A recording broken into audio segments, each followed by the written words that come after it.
Ingginuman tabi ake kayo. Ama sa aking maya pabalitag pangkang San Lucas. Hidaya ke kauminu.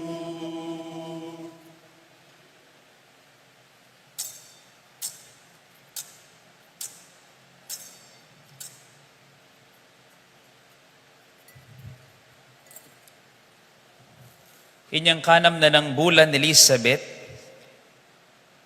tinubod na ning Diyos ing Anghel Gabriel karin Nazaret, ing metong karing balen na ning Galilea.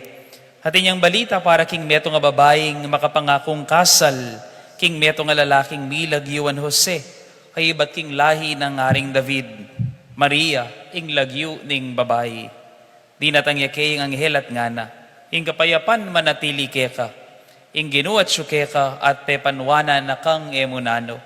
Tutuyang melingas nga salubi Maria, uliniti nga manong sinabi ning Anghel at isip-isipa na nung nano ing kabalduga na niti.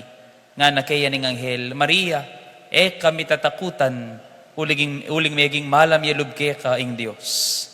Pilamnan ka at ibait meng meto nga nakalalaki at pamalagyuan meng Jesus. Maging marangalya at mayawos siyang anak na ning kakatas-katasan na Diyos. Gawa ning ari ning Ginong Diyos, antimoy David na pipumpuna na. Yung maging ari ding lahi ng Jacob king sablang panahon, ating kayaryana, eya mapupos kapilanman. Nga nang sinabing Maria king Anghel, makananong mapalyari iti kabang ako, dalaga ko. Tekibat ning Anghel, datang yake kayong banal Espiritu, ating upaya ning Diyos lilunga na ka. Uli na niti, mayaw siyang anak ning Diyos, ing banal amibait keka.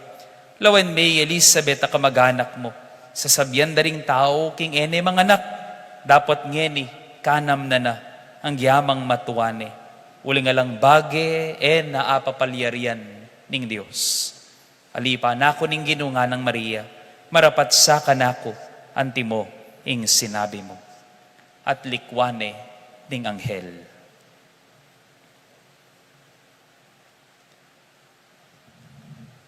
Pakamalan kong kakaluguran ning maya pabalita ning kikatang kaligtasan.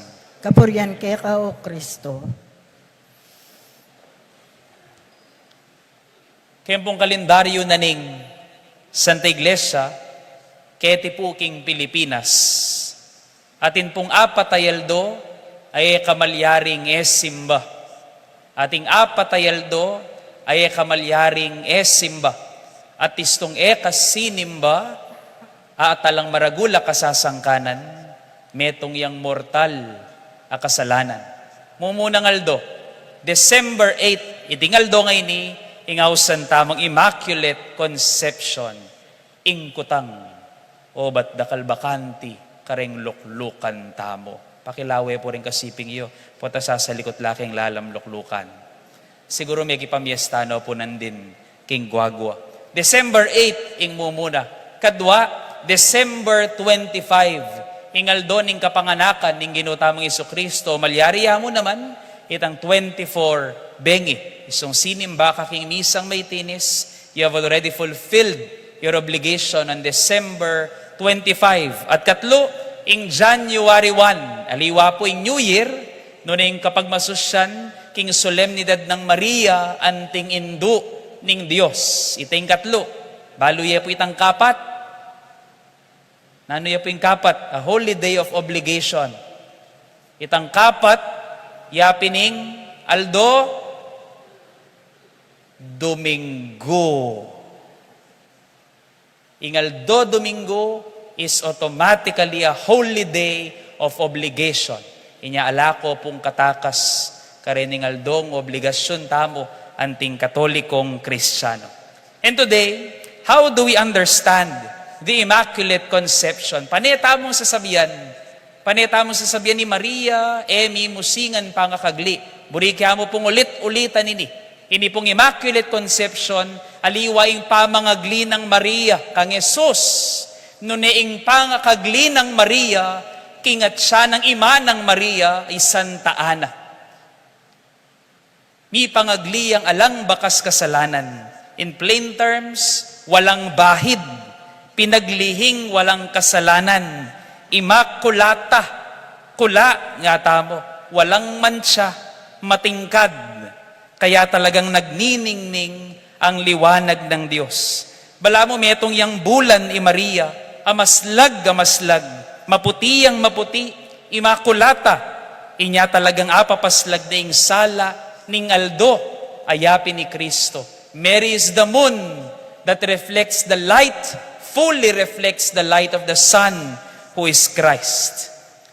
Inya po nung kaya kayo pong apapansinan, then pong matuwa, ing buridang susulod na ring anak, lalo na ring mamyalo, ang yampang marinatan at magkasakit lang mamiti po at ang mirinatan, nanong kule, ing burida pong susulod na ring anak, ding matuwa, nanong kule?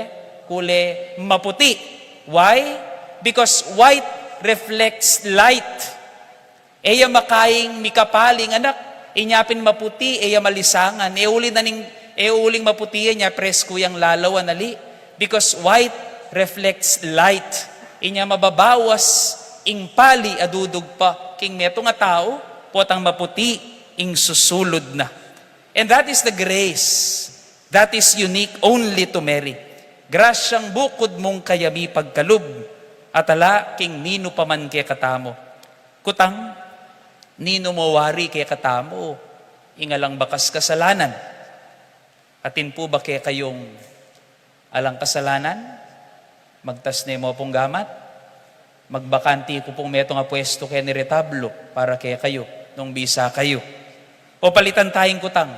Atin bang malinis kay katamo kene? O siguro yung kasiping mo, maglinis-linisan niya. Yung kasiping mo. Inyanong alang migtas gamat, pakisabi kay yung kasiping mo, arapan mo yung kasiping mo. Welcome, pakisabi po king kasiping mo. Welcome king aguman ding marinat. Pakisabi king kasiping mo. Welcome po king aguman daring marinat. Good afternoon, good evening po, karing kalupa kong makasalanan. Alang purong malinis kay katamo. Tutoy ta, atintangan pintas, atintangan dinat. Ken pwede tangan laganasan. E taya atong basan, ing Immaculate Conception na ning Virhen Maria. Uling ya puro yang malinis. Uling may gawa yang malinis, ibat paking ibat. Inya minsan po tutuman, ani kasakit para kay katamo, lalong-lalo na kay kaming kayanakan. Inga pusan ding banal, lalong-lalo na, ing Virhen Maria. Bakit? Ing lawe tamo kaya malinis. May musingan, alang kasalanan, at tutoy ta. Pero pansinan taming tuturo, na ning panahon ngayon, lalong-lalo na kay kaming kayanakan. Ing panemong damdaman, self-love. Self-care, self-acceptance. Tanggapin mo ang kahinaan mo, tanggapin mo ang mga kasalanan mo, hayaan mo at lahat tayo ay mahina. Makanyaning tuturuning panahon ngayon, tala naman problema ka rin. Nung tanggapan mong may naka at makasalanan ka, pero nung panenang itang isipan mo, itang may naka at makasalanan ka, karinya maging kasalanan, dita. Uling mamalatsan ming sarili mo at mamalatsan ming grasya ning hapong Ginoo. At emo ni pagnasan ing kaburian ning hapong ginuketa. Panenakawaring marinat, panenakawaring mayna, panenakawaring makasalanan. Emo papay na abe. May lalang ka para king kabanalan at degulan. Malinis ka, pero tin kang dita kadinat, mansya. Pero buri ng sabyan, nagyong ilako ning hapong ginuing kaya kang kainan. Lelang na ka para king kabanalan at kalinisan. Totoo minsan marok ka, pero agyo mo maging mayap. Atin kang karinatan kay isipan, pero agyo mo maging malinis isipan. Agyo mong tuknang imbisyo, agyo mong labanan ng indredos, agyo mong supilan ng kalaraman, agyo mong lagpusan ng kaymutan. Inya panetang pangadi, ibpami at syukabanwa, mi pamintuan ni lob mo. Mo ke pay Saul king tukso, nunay kabos mo kami, king marok. Inyaldo-aldo yayang pangtaya, uling burita mo at magkapilit tamo maging banal at malinis, aldo-aldo. Maria, ing Immaculada Conception, yung taong makatalakad, pilatan, ning Biyernes ning kasakitan, at Domingo, ning pamanyubling mebye.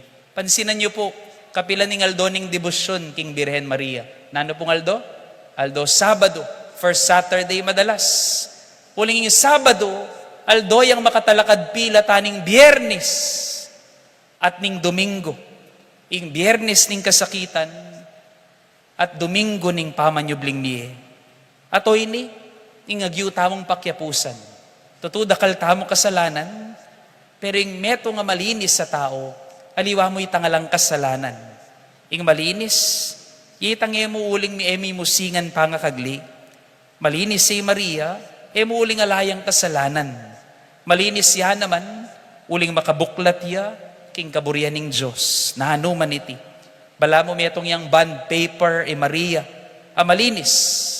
Abalang panguli, abibili na ning hapong Ginoo, matuling o maluto, ing lupa ng Yesus, ing madodrawing king papel.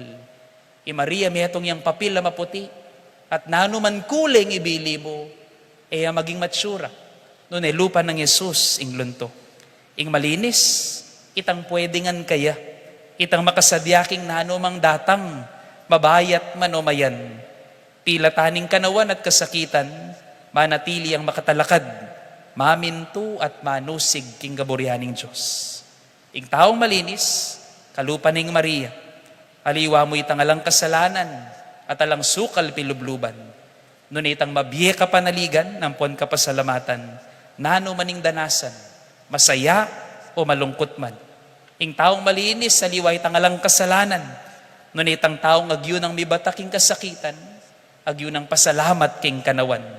Ing taong malinis, agyo ng talakad pilatan ning tula at kasakitan. At ing taong malinis, ing taong masaya, kalupa ng Maria. Because Mary has practiced being grateful for everything that life has to bless her.